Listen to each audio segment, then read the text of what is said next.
First मिक्सरान second mixer point हुंयसर पिन केला पळय. Good morning, this is Viraj Sapre, the voice of Ponda. हांव आसा फोंडा वारकण्या. डॉक्टर आमचो गावणेकर हांच्या ऑपोजीट हांव आसा. आनी तुमी पळयतले हांगा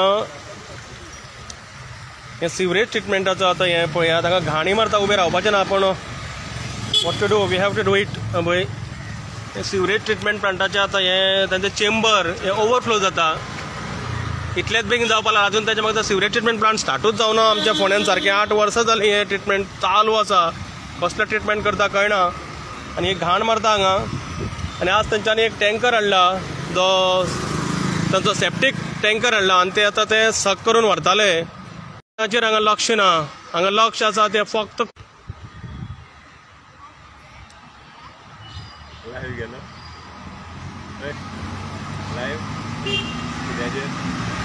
फेसबुक डबल कॅमेरा करून नव्हता रे. I don't know.